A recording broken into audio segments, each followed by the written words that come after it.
Assalamualaikum warahmatullahi taala wabarakatuh.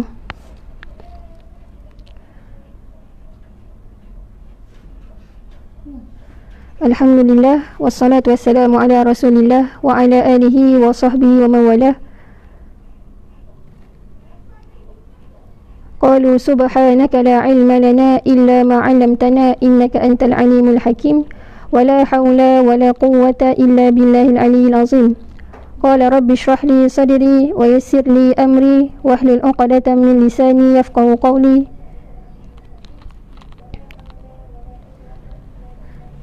Allah SWT berfirman dalam Al-Quran Suratul Ahzab ayat ke-21, A'udzubillahi minasyaitonirrajim. Laqad kana lakum fi rasulillahi uswatun hasanah liman kana yarjullaha wal yawmal akhir wa dzakarallaha katsira. Shadaqallahul azim. Sungguh telah ada pada diri Rasulullah itu suri teladan yang baik bagimu, iaitu bagi orang-orang yang mengharapkan rahmat Allah dan kedatangan hari kiamat, dan yang banyak mengingati Allah.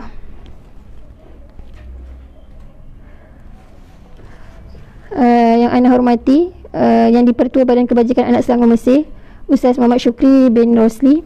Timbalan yang di-Pertua 1, Ustaz Muhammad Zulkhairi bin Zulhasnan. Seterusnya saf kepimpinan, ikhwah-akhwat, sahabat-sahabat, ahli keluarga yang sama-sama berada dalam kelas pada petang ini ataupun kalau Malaysia waktu malam. Jadi mudah-mudahan semuanya dalam keadaan sihat dan dalam rahmat Allah SWT. Semua sihat insya-Allah.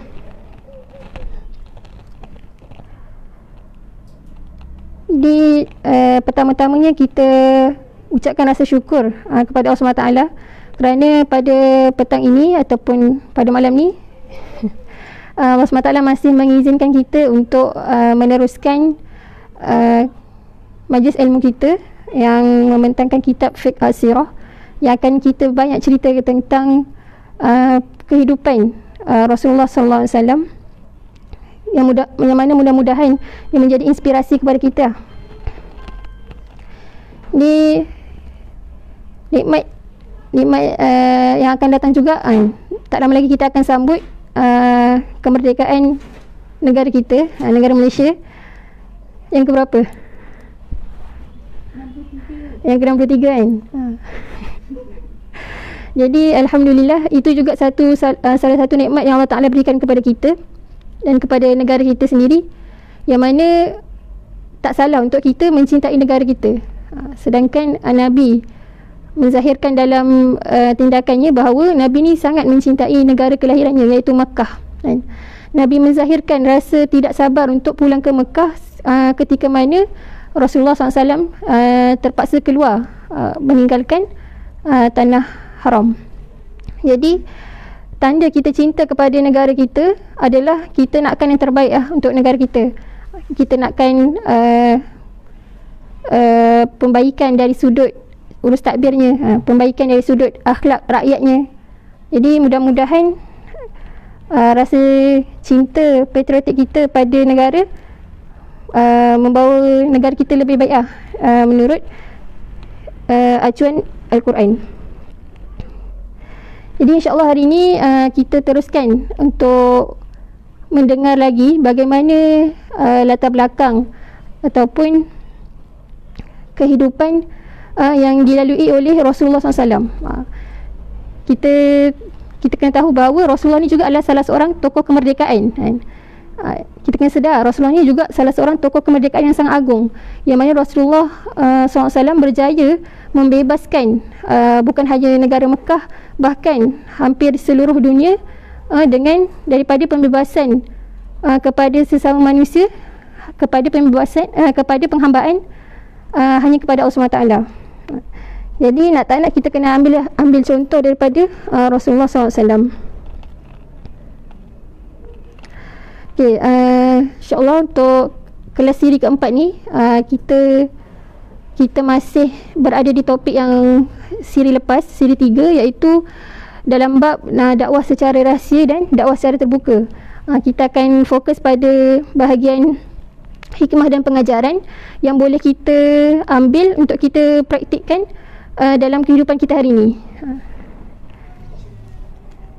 Jadi insyaAllah yang pertama sekali, kalau ada kitab, kita boleh buka muka surat start daripada muka surat 68 lah, atau dakwah sirran kan.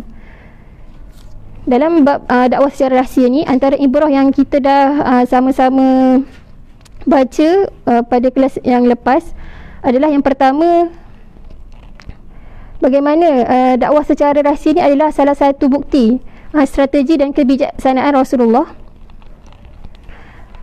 dalam berdakwah, bagi mengelakkan memberi kejutan yang besar kepada penduduk Quraisy Mekah pada waktu tersebut. Kemudian hikmah yang kedua adalah bagaimana Allah SWT memilih golongan yang awal memeluk Islam ni adalah daripada golongan hamba, daripada golongan yang fakir dan golongan yang lemah. Jadi sebenarnya Allah SWT nak menunjukkan bahawa inilah sunnah dalam berdakwah. Ini adalah sunnah yang mana yang telah dilalui oleh para Nabi terdahulu, yang mana pengikut awal Nabi-Nabi terdahulu seperti Nabi Musa, Nabi Saleh, Nabi Nuh, semua pengikutnya adalah dalam kalangan orang-orang yang lemah, orang-orang yang fakir. Jadi insyaAllah dari satu sisi lain kita fokuskan pada sebenarnya daripada dakwah secara rahsia ni, Nabi nak ajar kita umat yang ditinggalkan hari ini adalah untuk menjadi seorang yang bersistematik, dalam setiap urusan, terutama pada urusan-urusan yang besar seperti urusan dakwah. Hari ini kita berdakwah, kadang kita tak ada perancangan, tak ada persediaan. Itu yang menyebabkan kadang-kadang kita futur, ataupun kalau bahasa Melayu dia putus asa, dan akhirnya kita lari daripada tanggungjawab dakwah ni. Salah satu sifat individu Muslim yang disebut oleh Imam Hasan adalah munazzim li syu'uni, yang tersusun dari sudut segala urusannya. Jadi sifat ni yang kita hari ni kena didik diri kita, kita lah guru kepada diri kita. So kita kena tanam dalam diri kita ni, kena latih, aku kena tersusun ataupun bersistematik dalam setiap urusan diri kita lah. Tak kisah dari segi urusan peribadi, dan yang lebih penting adalah dari sudut urusan yang berkaitan dengan dakwah.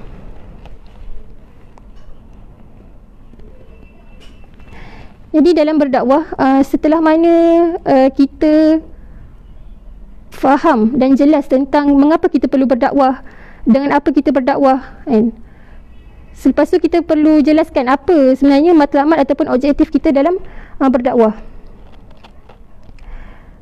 Dalam surah An-Nahl ayat 36,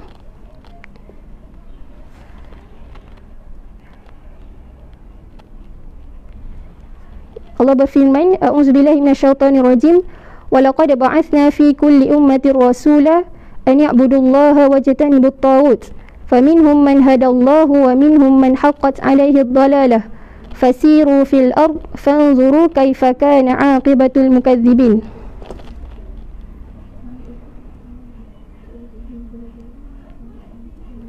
Dan sesungguhnya kami telah mengutus dalam kalangan tiap-tiap umat seorang rasul dengan memerintahkannya menyeru mereka, hendaklah kamu menyembah Allah dan jauhilah taghut. Hendaklah kamu menyembah Allah dan jauhilah taghut. Maka di antara mereka yang menerima seruan Rasul itu, ada yang diberi hidayah, yakni petunjuk oleh Allah, dan ada pula yang berhak ditimpa kesesatan. Oleh itu mengembaralah kamu di bumi, kemudian lihatlah bagaimana buruknya kesudahan umat-umat yang mendustakan Rasul-Rasulnya. Jadi antara intipati ayat ni sebut jelas bagaimana ini adalah objektif dalam dakwah, iaitu seruan kepada Allah, seruan kepada menyembah pada Allah, dan menjauhi perkara-perkara taghut. Taghut ni maksudnya kesesatan lah, ataupun perkara-perkara yang melampaui hukum hakam Allah Ta'ala. Selain itu, dalam sirah ada juga yang menyebutkan dalam peristiwa ketika Rubai bin Amir, yang mana Rubai bin Amir ni adalah salah seorang panglima tentera yang waktu tu berada di bawah pimpinan Sayyidina Sa'ad bin Abi Waqqas. Kita tengok macam mana perbualan Rubai bin Amir ni dengan ketua panglima Parsi waktu tu, iaitu siapa namanya? Rustum. kalau dalam kitab muka surat 71, yang mana diceritakan al-hadis alladhi dara baina Rustum qaidul jaysh al-farisi fi waqa'ah al-Qadisiyah. Perbualan yang berlaku antara Rustum, iaitu ketua panglima tentera Parsi dalam peperangan Qadisiyah, wa Rubai bin Amir al-Jundi al-Basit fi jaysh Sa'ad bin Abi Waqqas, dan perbualannya dengan Rubai bin Amir, seorang tentera biasa saja yang berada di bawah pimpinan Sa'ad bin Abi Waqqas. Apa yang dikatakan kepada Rustum? Apa kata Rubai bin Amir? Malladhi da'akum, apa kata Rustum kepada Rubai bin Amir? Malladhi da'akum ila harabana wal wulu'u bidiyarina. Apa yang menyebabkan korang ni semangat ataupun terdorong untuk memerangi kami? Maka jawab dengan simple je, Rubai bin Amir jawab apa? Faqala ji'na linukhrija man sya'a min ibadatil ibad ila ibadatillahi wahdah. Kami datang adalah untuk mengeluarkan sesiapa saja yang berada di bawah penghambaan sesama manusia bertukar menjadi penghambaan hanya kepada Allah SWT. Jadi ini juga adalah salah satu panduan kepada para da'i hari ini, bahawa dakwah ni adalah berobjektifkan untuk menyelamatkan manusia ataupun mengeluarkan manusia ni daripada dia menghambakan diri sesama manusia kepada menghambakan diri hanya kepada Allah SWT. Okay. Jadi itulah yang perkara pertama yang perlu jelas oleh seorang pendakwah. Dalam satu penulisan, seorang ulama menyebutkan ada 3 jenis golongan da'i ni. Antaranya yang pertama, ad-da'i ilayya. Dia menyeru kepada diri dia sendiri, ilayya. Dan perkara ini adalah salah, dan dia tidak menepati daripada prinsip dakwah yang sebenar. Golongan yang kedua, ad-da'i ilayna, menyeru kepada kami. Kami ni yang dimaksudkan adalah kelompok ataupun bangsa dia. Dia menyeru berdakwah supaya mad'u tu nak berminat ataupun tertarik kepada kelompok ataupun kumpulan mereka. Maka ini juga adalah salah. Maka golongan yang ketiga adalah ad-da'i ilallah. Maka inilah yang benar dan yang perlu kita ikut, iaitu seru kepada Allah SWT. Jadi daripada 3 golongan ni kita boleh tengok, kita boleh cuba bayangkan ataupun kita amati macam mana realiti dakwah yang berlaku pada hari ini kan. Banyak penyelewengan dakwah yang berlaku dalam hari ini. Antaranya yang pertama, bila mana contoh kalau kita pergi mana-mana majlis ilmu ataupun kita dengar mana-mana majlis ilmu, adakah selepas daripada majlis ilmu tersebut kita makin kenal Allah, ataupun kita hanya ingat gurau-gurauan si penceramah ataupun gurauan para da'i itu? Jadi kita kena nilai semula. Sedangkan sepatutnya hasil daripada lepas kita dengar satu tazkirah ataupun satu majlis ilmu adalah akhirnya kita bertambah ingatan kita pada Allah Ta'ala, bertambah ketaatan, bertambah rasa agungnya Allah SWT, berbanding kita rasa hebatnya si penceramah. Jadi ini adalah salah satu bentuk penyelewengan yang perlu kita hati-hati hari ini. Kita berdakwah pada orang, tak kisah dari sudut media ataupun dari sudut lisan ataupun penulisan, pastikan matlamat kita adalah supaya mad'u kita yang membaca atau yang mendengar akan kembali pada Allah Ta'ala. Okay.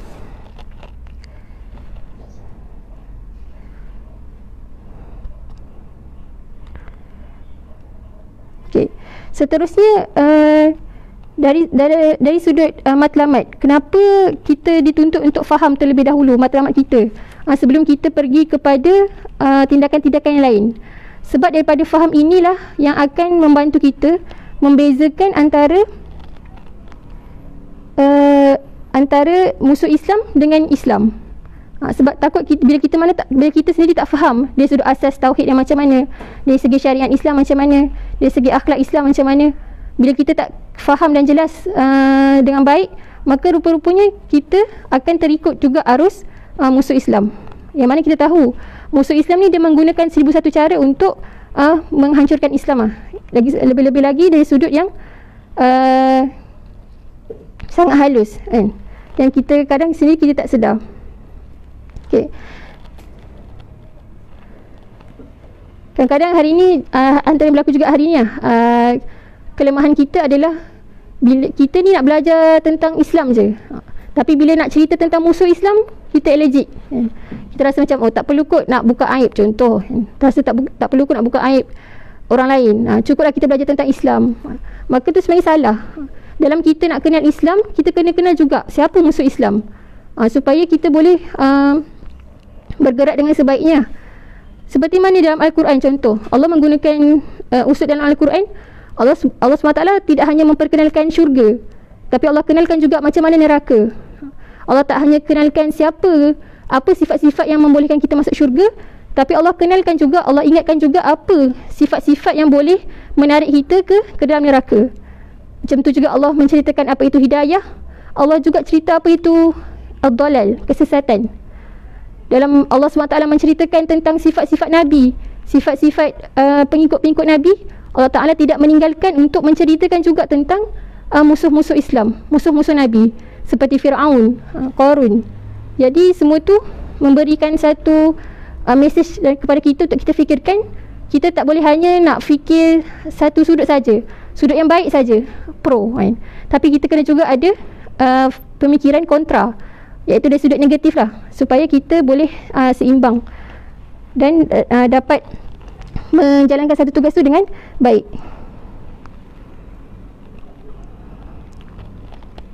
Okey. Selepas selesai untuk kita tahu tentang objektif dakwah kita, kita tengok pula dari sudut sasaran. Dalam sasaran dakwah, Nabi ajar kita bermula daripada diri kita sendiri. Macam mana dalam dakwah secara terbuka, ini mungkin bercampur lah, kejap dakwah secara rahsia, kejap dakwah secara terbuka. So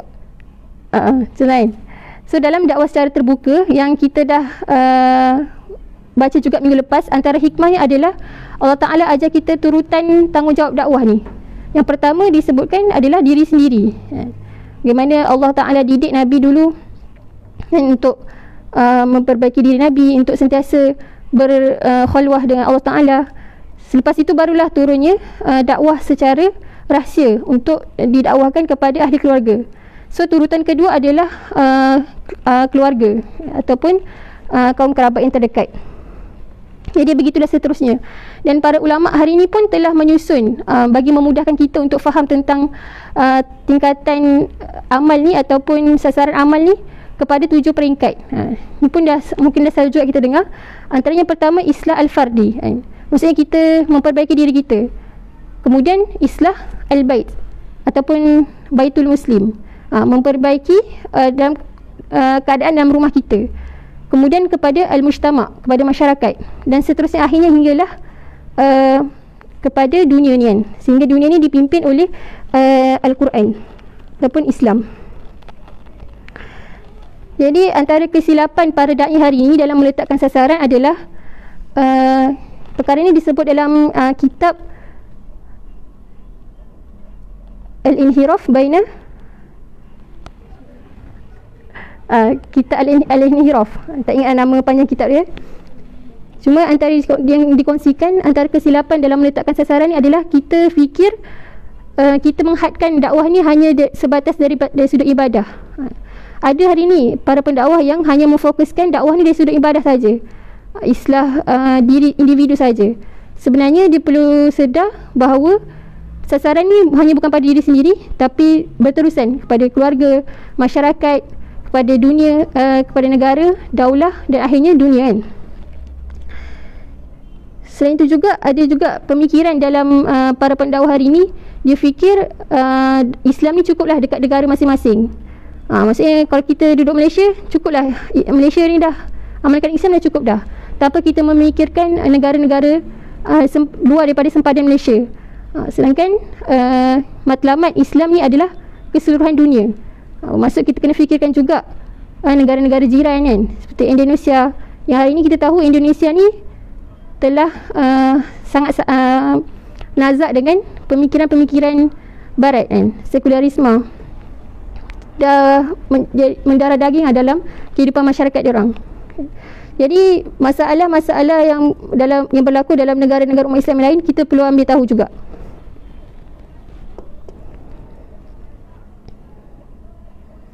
Seterusnya, bila kita dah jelas tentang sasaran, kita tengok dari sudut tempoh masa ataupun tempat. Secara umumnya, tempoh masa berdakwah ni bermula selepas daripada kita mukallaf sampailah kita mati. Maksudnya tak ada tempoh expired. Maksudnya sampai tempoh 60 tahun cukup lah. Dah letak jawatan. Tak ada lah. Sedangkan dakwah tu berhenti sehingga kita ni dah ditarik nyawa. Jadi kena bersedia dari sudut tersebut. Maksudnya dakwah ni adalah tanggungjawab sepanjang hidup kita. Yang mana kita tengok dalam sirah macam mana para sahabat ni keinginan diorang untuk berjihad di jalan Allah Ta'ala bermula daripada ada yang umur yang masih muda sehingga ada yang dah tua kan. Antara yang muda siapa? Kalau dalam perang Badar yang terkenal Mu'az, Sayyidina Mu'az dan Sayyidina Mu'awiz, yang mana dua kanak-kanak ni sangat nakkan untuk membunuh Abu Jahal ketika dalam peperang Badar. Kemudian antara sahabat yang tua adalah Abu Ayyub Al-Ansari, sehingga akhir hayatnya digunakan untuk berdakwah kepada Islam.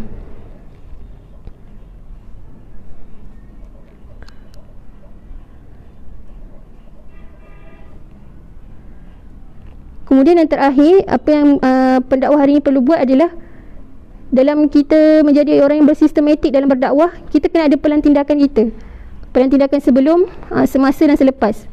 Hari ini mungkin kita dah biasa kan. Mungkin kalau yang dah biasa berorganisasi, dah biasa buat pelan tindakan ni. Dah tahu sebelum buat apa, semasa buat apa, selepas buat apa. Tapi kekurangan kita dari sudut perancangan dakwah, kita lupa nak buat pelan tindakan. So apa antara pelan tindakan sebelum adalah dari sudut persediaan kita, persediaan dari sudut ilmu, yang mana Allah SWT tekankan dalam suratul Alaq, wahyu yang pertama, tentang kepentingan ilmu. Kemudian yang kedua adalah persediaan dari sudut rohani kita, yang mana Allah tekankan dalam surah Al-Muzammil, supaya hamba-hamba ni bangun malam untuk mendapatkan kekuatan rohani. Antara yang lain juga yang Rasulullah ajarkan persediaan kepada seorang da'i ini adalah mempunyai sahabat yang sama-sama tujuan dengan dia, qaidus sulbah, yang macam mana Rasulullah tunjukkan ketika mana turun wahyu untuk berdakwah, Rasulullah cari orang-orang terdekat, sahabat-sahabat karib, yang mana sahabat-sahabat karib ni untuk menjadi penguat dakwah Rasulullah, untuk menjadi tulang belakang dalam dakwah Islam dan menjadi pelapis kepada legasi dakwah. Jadi Rasulullah memikirkan melaksanakan dakwah ni secara berjemaah, secara berorganisasi, bukan dibuat secara seorang.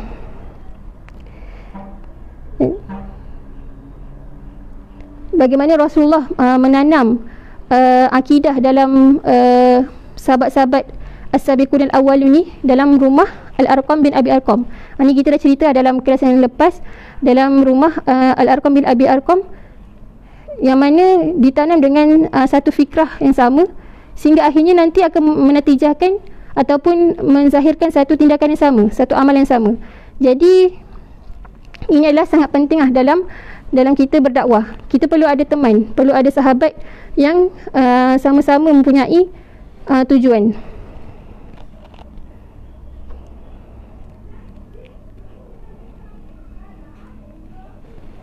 Dan bila mana kita nak ada kawan ataupun nak cari kawan yang sama-sama berdakwah dengan kita, bukan menandakan sebenarnya kita lemah.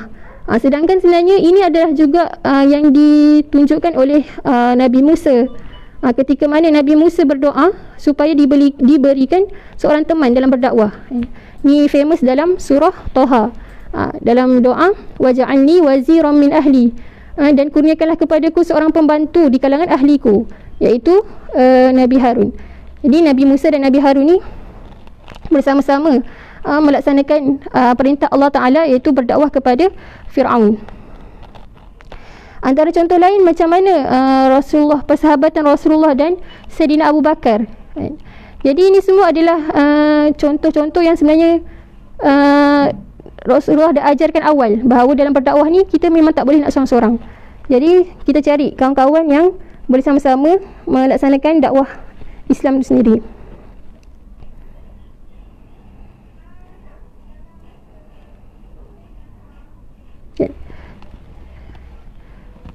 Dari sudut lain, dalam kita sebut tentang sahabat kan, ada satu scene ataupun satu babak dalam dakwah secara rahsia, ketika mana Rasulullah mengislamkan Sayyidina Abu Bakar. Dalam hari pertama Rasulullah berdakwah secara rahsia, dan hari pertama yang masuk Islam antaranya adalah Sayyidatina Khadijah, Sayyidina Ali bin Abi Talib, Sayyidina Zaid bin Harisah dan Sayyidina Abu Bakar. Jadi mengucap syahadah je Sayyidina Abu Bakar ni, beliau terus cari sahabat-sahabat yang terdekat lain untuk diislamkan. Jadi kita tengok macam mana hebatnya seorang kawan ni, bila mana dia tak nak Islam seorang-seorang. Dia tak nak beriman ni seorang-seorang. Jadi itulah yang kita kena terapkan juga dalam diri kita, mencontohi Sayyidina Abu Bakar yang mana nakkan juga sahabat-sahabatnya yang terdekat untuk merasai Islam, untuk merasai iman, dan akhirnya sama-sama bergerak dalam jalan Allah SWT.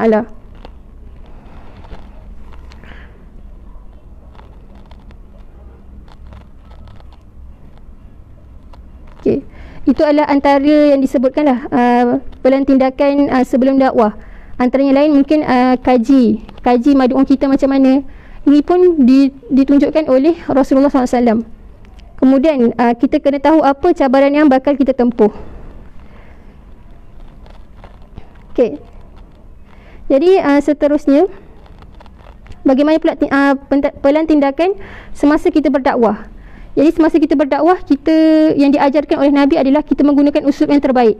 Dalam surah An-Nahl ayat 125 yang selalu kita dengar juga, a'udzubillahi minasyaitonirrajim, ud'u ila sabili rabbika bil hikmah wal mau'izatil hasanah wajadilhum billati hi ahsan, ila akhir ayat.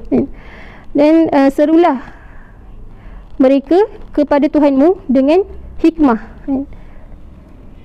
dan pesanan yang baik, dan berjidal sekiranya itulah wajadilhum billati hi ahsan, sekiranya itulah yang terbaik. Jadi apa yang Rasulullah ajar adalah untuk kita ni berdakwah ataupun menceritakan tentang Islam, menceritakan tentang iman kepada sahabat-sahabat kita adalah dengan cara yang hikmah. Hikmah kat sini adalah bukan maksud hikmah yang bahasa Melayu kita faham. Kalau bahasa Melayu kita faham, hikmah ni sekadar sopan santun, lemah lembut, baik. Perkara tersebut tak dinafikan. Memang kita perlu antara uslub dalam dakwah adalah dengan cara yang lembut. Seperti mana yang disebut juga dalam Al-Quran, bagaimana Sayyidina Musa dan Sayyidina Harun berdakwah kepada Fir'aun dalam keadaan qaulan layyina, dengan kata-kata yang lemah lembut. Jadi dari sudut lain juga, hikmah ni disebut dalam tafsir Ibn Katsir, dia adalah apa yang disebut dalam Al-Quran dan As-Sunnah. Jadi bila disebutkan hikmah ni adalah seperti yang mana disebutkan dalam Al-Quran dan As-Sunnah, bermaksud kita tahu bila kita buka Al-Quran, kita boleh tahu pelbagai uslub-uslub dakwah yang telah dilaksanakan oleh para Nabi dan Rasul. Ada yang diberi dengan uslub targhib, uslub dorongan, uslub motivasi, uslub mengajak kepada kebaikan. Satu sudut ada juga para Nabi yang menggunakan uslub tarhib, iaitu ancaman, memberikan ancaman, memberikan peringatan. Jadi dua uslub ni perlu seiring dan perlu kebijaksanaan kepada para da'i untuk memilih mana uslub yang terbaik bagi madu'u masing-masing. Jadi bila mana kita dah kaji tentang madu'u kita, jadi kita kena fikir uslub mana yang perlu digunakan secara terbaik, adakah tarhib ataupun targhib. Okay, itu sedikit ada sudut persediaan pelan tindakan semasa. Kemudian pelan tindakan selepas adalah perlu kepada para da'i ini bermuhasabah tentang apa yang telah dilakukan, sama ada dari sudut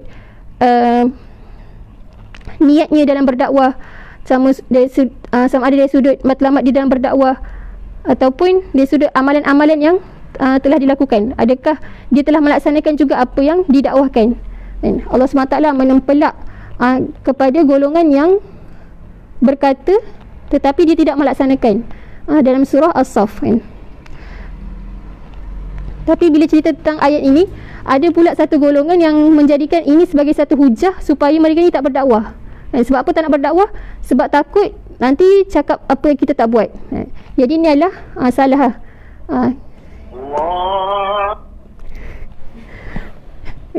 Jadi ini adalah salah.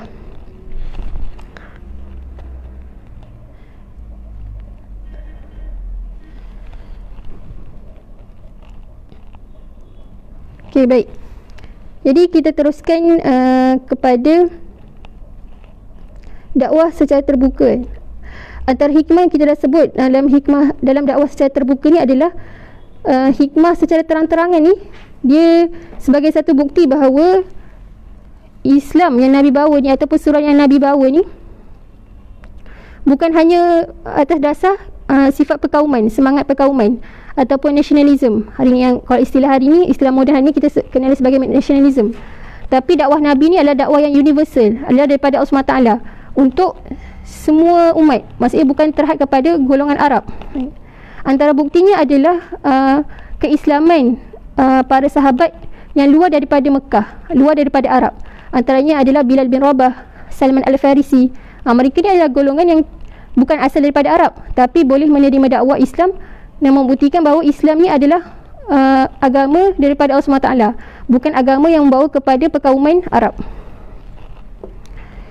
Seterusnya, hikmah yang kedua yang kita dah sebutkan sebelum ni juga, 3 tingkatan tanggungjawab dakwah yang dah disebut tadi awal.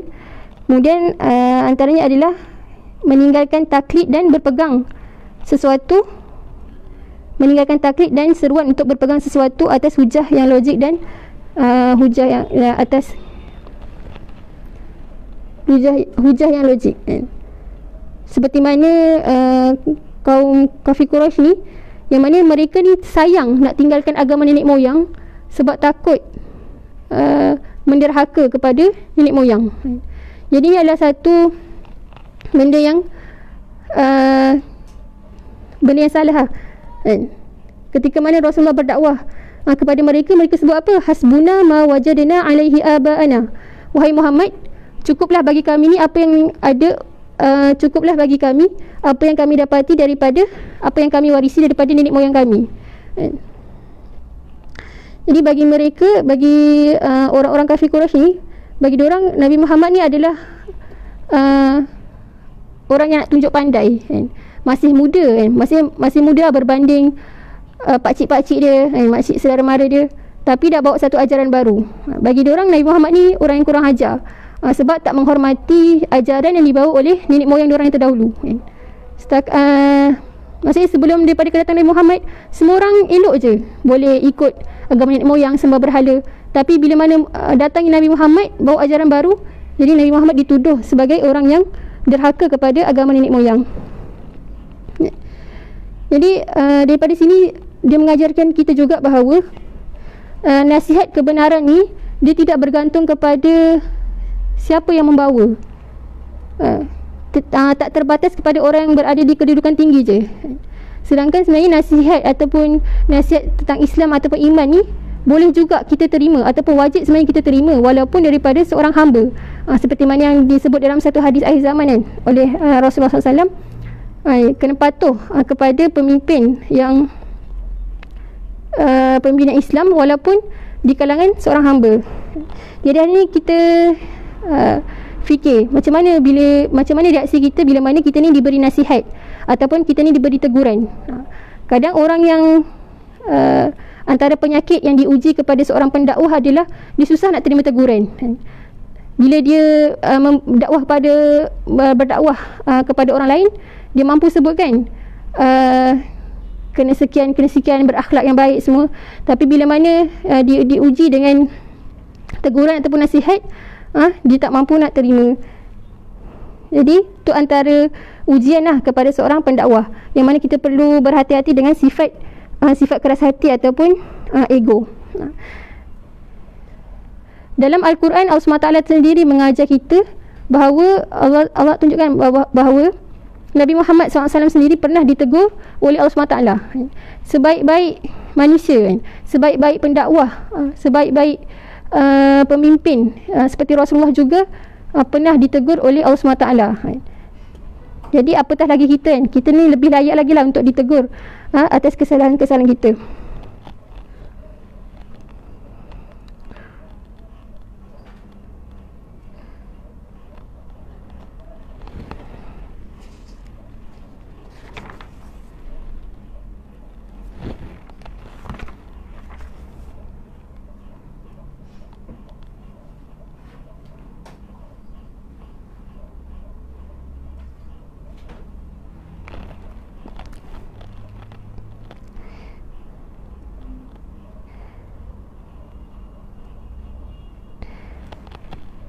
Antara nilai yang lain yang boleh kita tengok daripada dakwah secara terbuka ni adalah bagaimana para sahabat ni membuktikan keimanan dan kejujuran diorang dalam menerima Islam. Sama ada diorang ni ketika berdakwah, ketika perintah dakwah secara rahsia, mereka ni mampu komit dengan setiap perintah Allah dan arahan Nabi, dan selepas daripada turunnya perintah dakwah secara terbuka pun para sahabat mampu memberi komitmen yang baik dengan dakwah Islam. Mereka ni tidak, maksudnya iman diorang ni bukan bermusim. Macam tu juga yang perlu kita contohi. Hari ni mungkin waktu kita dalam keadaan lapang, kita mampu bersama dengan Islam, kita mampu bersama Islam. Tapi bila mana kita ada satu masa kita akan diuji dengan kesesakan, dengan kesusahan dan keperitan, kita terfikir, kita terlintas untuk meninggalkan jalan dakwah ni.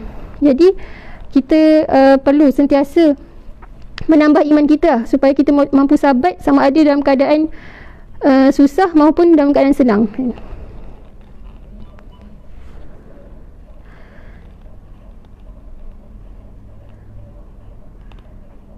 Jadi untuk yang terakhir dalam kelas hari ini, kita ambil istifadah daripada surah Ali Imran ayat 146 hingga 148.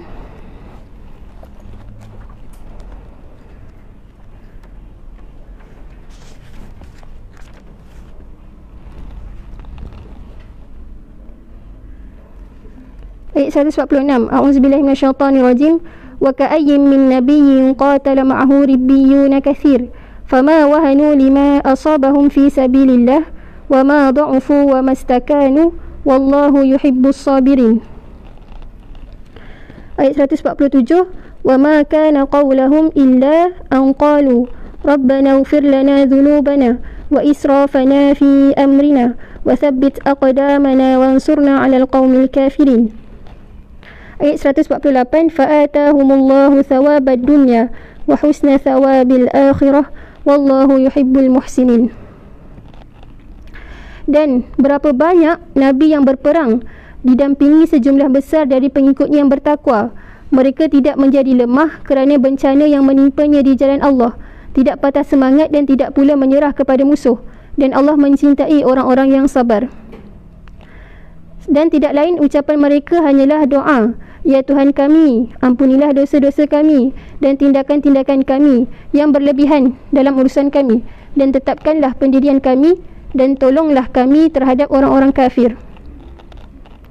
Maka Allah memberi mereka pahala di dunia dan pahala yang baik di akhirat, dan Allah mencintai orang-orang yang berbuat kebaikan. Ya. Jadi daripada 3 ayat ni memberikan kita, mengajarkan kita kepada sifat-sifat pengikut setia Nabi. Jadi sebelum masuk pada ayat ini, ayat-ayat sebelum ini menceritakan tentang Allah Ta'ala menggambarkan betapa susahnya untuk kita membeli syurga, betapa susahnya untuk kita masuk ke dalam syurga. Hanya orang-orang yang dalam hatinya ada penyakit, hanya orang-orang yang munafik saja yang menyangka bahawa mampu masuk Islam ni dengan iman ala kadar. Tak apa, buat secara ala kadar je, insya-Allah masuk syurga. Tak apa, ibadah ala kadar saja, tapi insya-Allah masuk syurga. Jadi ini adalah hanya andaian daripada orang-orang munafik. Sedangkan orang beriman dia pasti merasakan bahawa terlalu mahal syurga ni untuk didapatkan. Banyak pengorbanan yang perlu dilakukan sebelum masuk ke dalam syurga Allah SWT. Antaranya kita boleh tengok macam mana rintihan Sayyidina Umar Al-Khattab ketika mana disebut kalaulah semua orang kat dunia ni masuk ke dalam syurga dan memerlukan seorang lagi untuk memenuhi neraka, maka aku risau yang seorang tu adalah aku. Kita tengok macam mana kerisauan para sahabat. Sedangkan Sayyidina Umar ni kita kenal seorang sahabat yang sangat agung. Yang mana Nabi sebut kalaulah ada Nabi selepas aku, maka Sayyidina Umar adalah orang tersebut. Nak kata hebatnya, dah sangat hebatlah Nabi mengiktiraf iman Sayyidina Umar ni.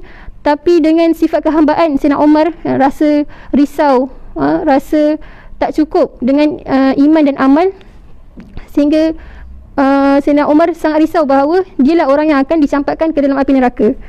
Maka dengan perasaan itulah sebenarnya Sayyidina Umar adalah orang yang akan masuk ke dalam syurga, sehingga dijanjikan di kalangan asyarah al-mubasyirin bil jannah, 10 orang yang dijanjikan syurga, mampu masuk syurga tanpa dihisap.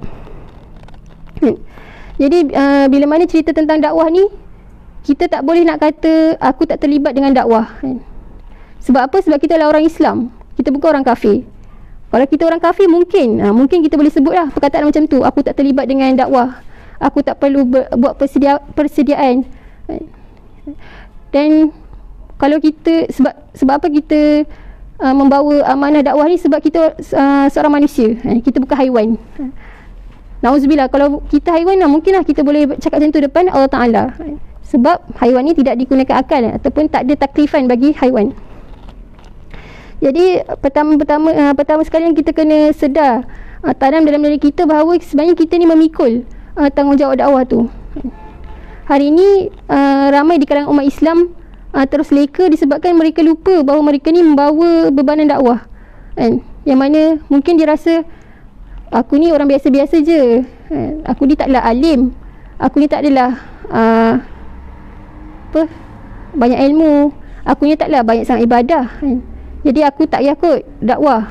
Ataupun dia kata aku ni miskin, aku tak layak nak berdakwah. Maka sebenarnya kayu ukur untuk seseorang tu perlu berdakwah bukan kayu ukur diri dia sendiri, tapi kayu ukur untuk dia ni perlu berdakwah adalah kayu ukur yang ditetapkan oleh Allah SWT dan apa yang telah diajarkan oleh Nabi. Yang mana tanggungjawab dakwah ni bermula selepas mana kita ni dah mukallaf. Bila mana kita dah jadi seorang mukallaf, maka tanggungjawab dakwah tu dah terletak dekat atas bahu kita. Dan satu ancaman daripada Allah Ta'ala, Allah kata apa dalam surah Al-Imran, muka surah yang sama, ayat 144 tu Allah sebut apa? Wa may yanqalib ala aqibai fala yadurrullaha syai'a. Kalaulah kita ni nak berpaling daripada agama Allah, Allah SWT tak rugi sikit pun, tapi Allah lah yang akan menggantikan kita dengan kumpulan yang lain yang lebih serius dan bersedia untuk melaksanakan dakwah ni.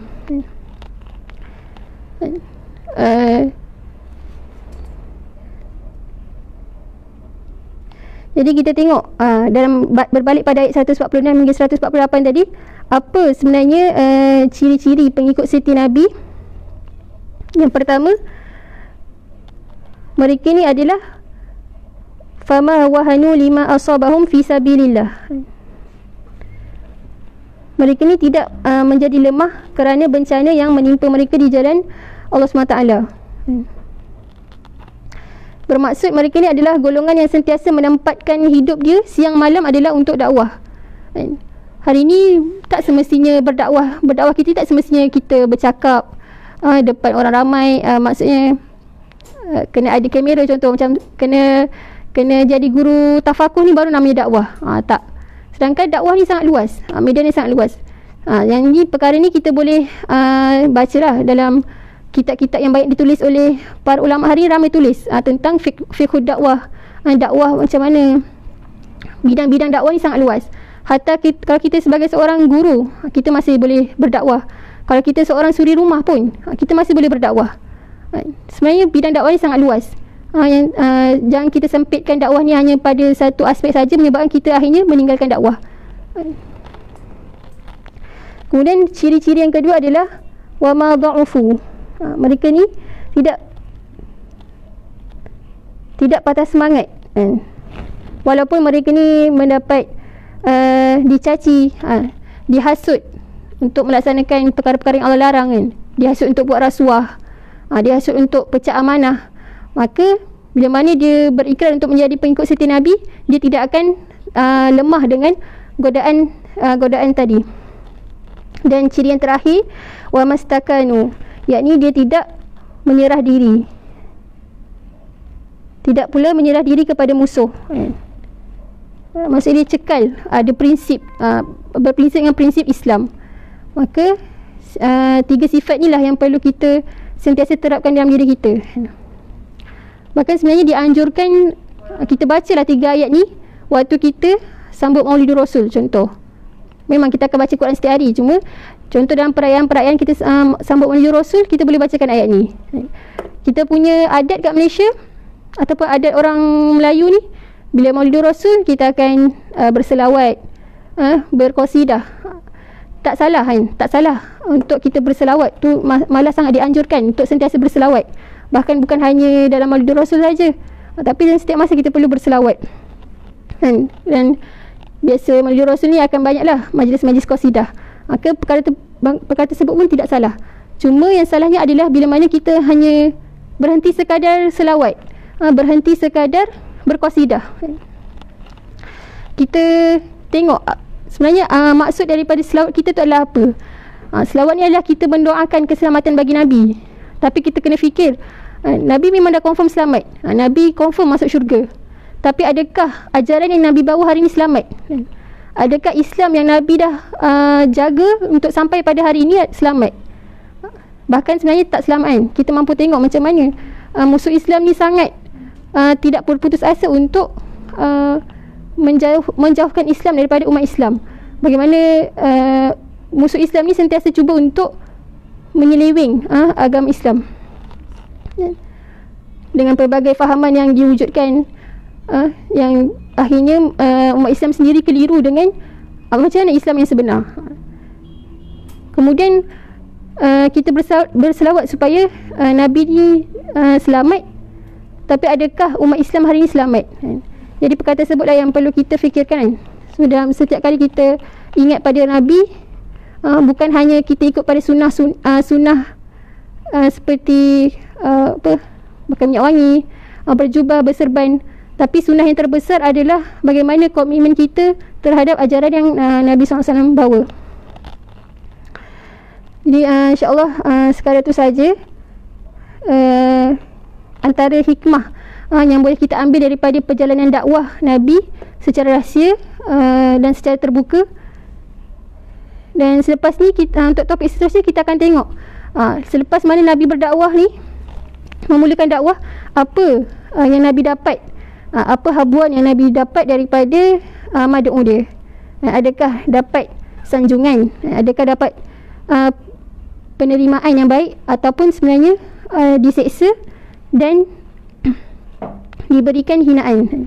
Jadi insyaAllah sekadar itu saja.